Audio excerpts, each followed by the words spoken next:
It is 8:39 here, Big 550 KTRS. Kat Neville from Feast Magazine is here, and she's always sponsored by our friends at the Fountain on Locust, home of the Ice Cream Martini. The Fountain on Locust, proud sponsor of Kat Neville and Feast Magazine. Good morning, Kat. Hiya. Guess where I went to dinner last night? I can't guess because you won't tell me. The place on North and South and Delmar called Frida's. Oh, Nicaraguan cuisine. No. It's all vegan or vegetarian. Oh, I know where you're talking about. Yeah. Went out with a friend who is vegetarian or vegan. I still can't figure out which is the difference or what the deal is. But I was like, I'll go when in Rome. I'll explain to you the difference. Yes. So vegetarian, you don't eat meat. Okay. But vegan, you don't eat any animal products. So no dairy. No eggs. cheese. Okay. Yeah. No honey. No honey. Yep. Gotcha. But you can have gluten. Well, because that's wheat. Okay. And gluten is only in wheat. For anybody who thinks that gluten is just a general carbohydrate. Right, yeah. Because I always thought gluten was baked potatoes, but no. Baked potato, yeah. Potatoes are a vegetable. So it's confusing with the wheaten and the gluten and the hop and the anyway, I went and I ate it. So my friend went to the bathroom after dinner, and so I'm waiting patiently for them. And the woman at the front's like, did you have a nice meal? And I was like, well, it was interesting. What did you have? I had the special, the squash and avocado taco. Awesome. It was Taco Tuesday? Yeah. You know what? It was a little... I'm down with Taco Tuesday. It was a little bland. So for those of us who are meat lovers... No, but here's the thing. So salsa is vegan. Right. So... Then afterwards, they're like, did you put anything on it? I was like, no. And I was like, well, you should have put some salsa on it. Right. And I was like, I needed some like ranch dressing, which shows you that God. And it's Fratanga, which is the place that I originally, the Nicaraguan spot. Okay, yeah. But you know what? I could certainly see how you could get your taste buds around it after being used to it for a while. There is so much flavor in vegetables that are grown well and prepared well. I mean, don't think, like mushy stuff out of a can. I mean, these, No, I could certainly see how if you ate that on a regular basis, how it would be a burst of flavor. Absolutely. Yeah. Okay, good. All right. So a burst of flavor. So there you go. When in Rome, I tried vegan. You are a good sport. I'm a good sport. Yes. Right. There you go. All right. Let's get to what do you got going on? We're talking about Missouri wines. Absolutely. So last week, I was one of the judges at the Missouri wine competition, along with a number of people, but including local luminaries, Andrei Ivanov from Reed's American Table. And also he is a very, very well-known sommelier, wine expert. And then Glenn Bargett from Annie Gunn's, also a wine expert. And then me. And so we judged over 300 Missouri wines in a number of categories.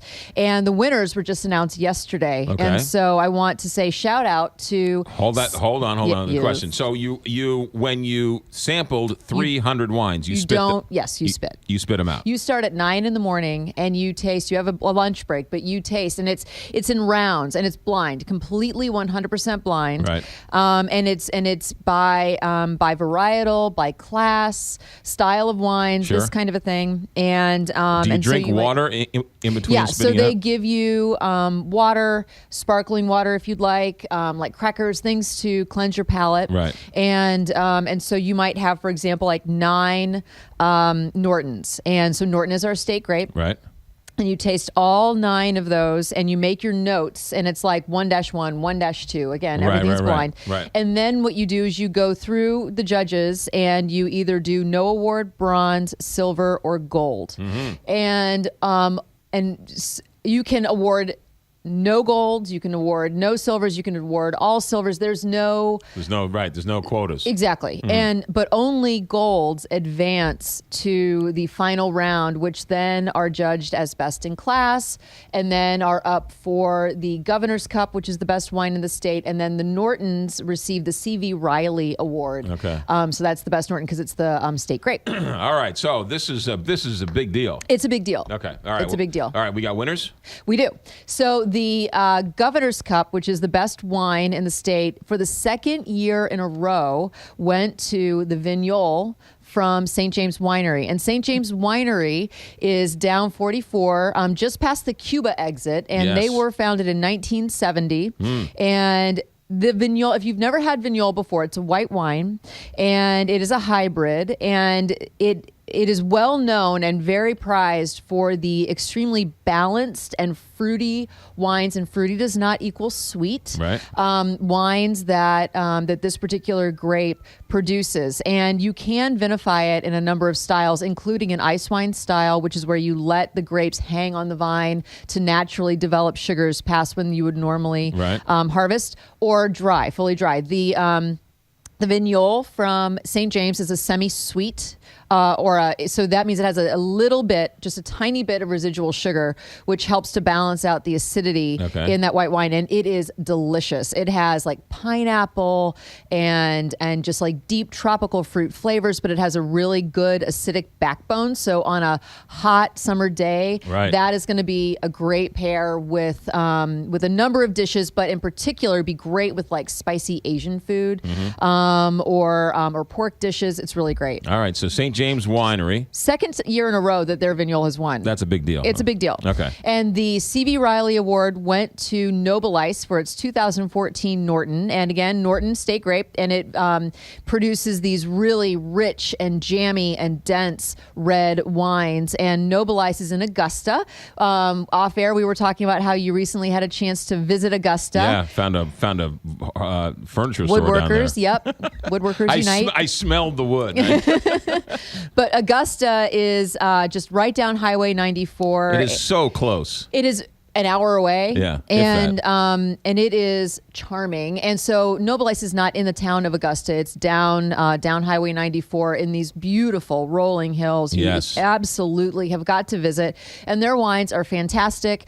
And so you should head over there to obviously taste the Norton, but they produce a number of different wines, all of which are fantastic. Noble Ice. All right. Yeah. Good. And so the competition was held in Columbia. So while I was there, I kind of tooled down Highway 70 and visited Les Bourgeois, which has a brand new bar that's part of their tasting room. So all these wineries, you can pop in and do a tasting, but they have a new bar because they have the Rocheport Distilling Company distills on site. They also, Broadway Brewery brews their beer at Noble Ice. And so you can go in, have a cocktail with the Rocheport Distilling Company rum. You can have a beer. And they also put a number of their wines on tap. They have the A-Frame. Have you ever been to Les Bourgeois? I have not been there. You need to go. Yeah. So it's right along the Missouri River. So when you just kind of wind down the road to their A-Frame, you can sit and have this open, like sandwiches, get a bottle of wine, or they have the Bluff Top Bistro where it's more fine dining, and all of it overlooks the beautiful, they're up on a cliff. And so it overlooks the Missouri River. And that's the one just 94 down, all the way down. That is off of 70. It's off of 70. By Columbia. Yeah. So all the wine. And I mean, there are so many. There are over 130 wineries in Missouri, but these are some of the best. Is there more information on feastmagazine.com? Absolutely. All the winners are listed. That's fantastic. Really good stuff. Yeah. I take back cursing at you for not being here last week. That's because I was working. You were working, and you had a great report and some great wine stuff. And yes, go see those wines in that wine country, because it really is a fun day to go get lost. It is. I mean, and there is so much to explore. But besides the wineries, the towns down in St. Genevieve, if you go to all the wineries down there, I mean, you absolutely should get out there and explore. Herman? Cat Neville, Feast Magazine, feastmagazine.com for all the information. Also, Feast TV on Channel 9? Yes. Channel 9. Have a good week. PBS, thank you. You got 8:48, Big